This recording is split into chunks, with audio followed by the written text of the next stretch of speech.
Hi, it's Sheridan Webb here from the Training Designers Club, which is the place to go for practical L&D support, especially if you work on your own. And today I'm attempting to go a small way to answering a question that pops up in various guises all the time. And that is, how can I deliver strategic value to my organisation when I'm constantly being asked to provide reactionary low-level training? Sadly, I don't have the complete answer on this, but I do have just a few ideas because it is difficult, isn't it, when we want to make a difference to the business strategically, yet we are constantly being asked to respond to very specific business needs. And obviously, those needs need to be met, and we have a duty to make sure that happens. But sometimes it can get in the way. So there's always this friction, I suppose, between the value that we know we can add if we're allowed to work at a strategic level to the fact that we do actually have to, keep the wheels on the bus by doing some of the reactionary stuff. So here's just a few things that we need to make sure that we're doing in order to deliver that strategic value whilst still making sure that all the operational training is still going on. I think that the first thing that we need to do is always explore why. So why is this training being requested, or why is this training seen to be a need? Obviously, there may be very specific things, such as everybody has to have their level 2 food hygiene certificate. We can't operate as business if they haven't got that, so that's fair enough. That does actually feed into the strategy. If you think about it, it's going to keep that business going. But when we think about some of the more behavioural things, more soft skills things, it can sometimes be harder to link that to the business. So let's always work backwards and a little bit sort of using the 5 whys. Why do we want people to be more assertive on their phone calls? Why do we want people to take a different approach to planning their day?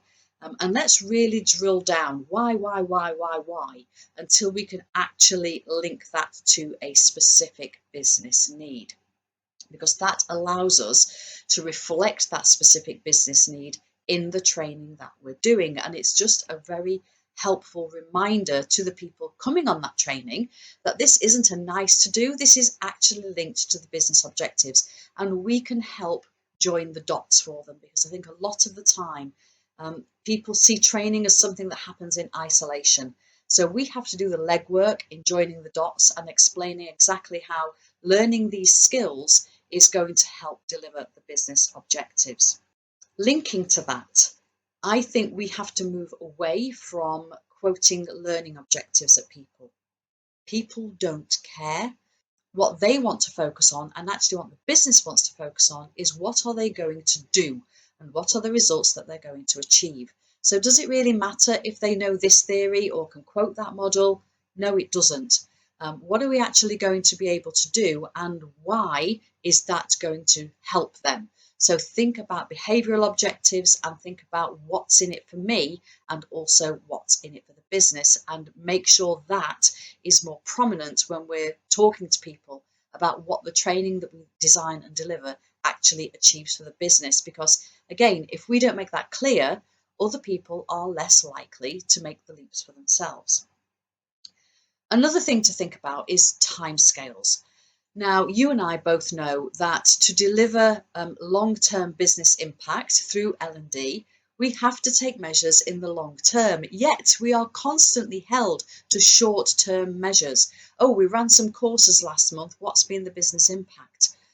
Now, if those courses were really, really specific, so maybe they were compliance-based, or maybe it was a new computer system coming in, that is something that you can measure quite easily. But when we're talking about leadership, when we're talking about personal effectiveness, a lot of things have to line up, don't they? It's a bit like the whole Swiss cheese model. So yes, we can give people the skills, but if they have no need to use those skills in the next few weeks, they're going to forget those skills. So training is only a part of it. We have to provide people opportunities to put that training into practice, and we have to make sure that all the other support is there too, because it's not just about knowing what to do, it's actually making sure that the obstacles are removed so that they are able to do it. Because if processes, for example, are actively encouraging them to behave in a different way. If business measures are measuring one thing and we're encouraging a different behaviour, guess what they're going to do? They're going to revert to what they've always done, no matter how good the training was. Which brings us on to another issue, which is talking about timescales with your stakeholders. So realistically, what changes are we going to see and when are we going to see them? Because the thing with soft skills training is it's not going to show up in the same way in every single person. People will apply those skills differently. So it's very, very hard to have a uniform measure.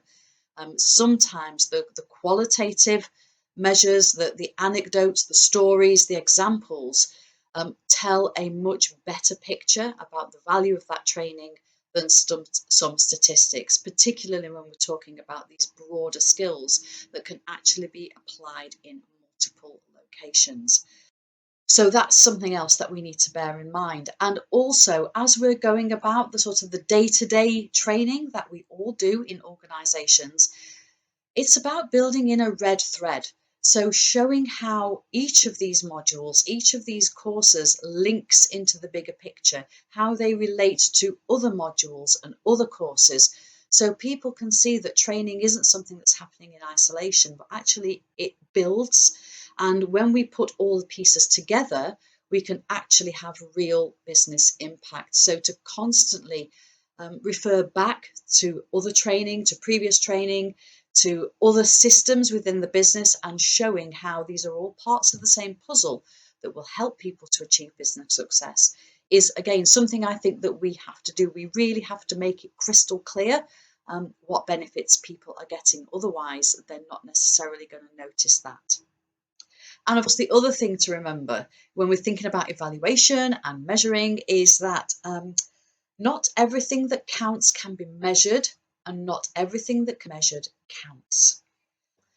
So another challenge, and this is very easy for me to say and not so easy for you to do, is to say just because other departments can give you statistics and nice clear figures doesn't mean to say that that's going to work for us. We're trying to use a square peg in a round hole, I suppose. So try and encourage people to measure L&D differently. So I know I've waffled on. I've talked a little bit about evaluation. I've talked a lot about red threads. I've talked a lot about joining the dots for people and making sure that those links are clear. But unusually in one of these, I'm just going to bring up a couple of slides that I used in a session that I ran for the CIPD in Manchester. And what this shows is, if we want to go from the UK to Singapore, if that's our strategy, for want of a better word, it would be beautiful to do that business class on a plane, get there all in one go, relatively quickly, nice and clean. That's how we want to do it. And that's one way that we would love to achieve our strategy. But it's not the only way that we can achieve our strategy. It's not the only way that we can get to Singapore. If we don't have the money to get on this business class plane, we can go overland. We can get a train and we can zigzag all the way across Europe and Asia and land in Singapore. Yes, it's going to take longer. Yes, it's going to be more interesting. And it's not necessarily going to be plain sailing, but we can still get there. And it's the exact same thing. When we have our strategy clear in our mind, this is where we want to go as a business.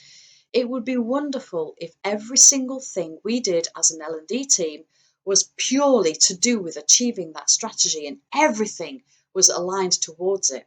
But the reality is we have to usually implement lots of smaller initiatives, lots of little courses that will zigzag, but never take us completely away from our strategy. Even if they're not going purely in that direction, they're going in roughly that direction. And as long as we keep moving in that general direction, we will get there.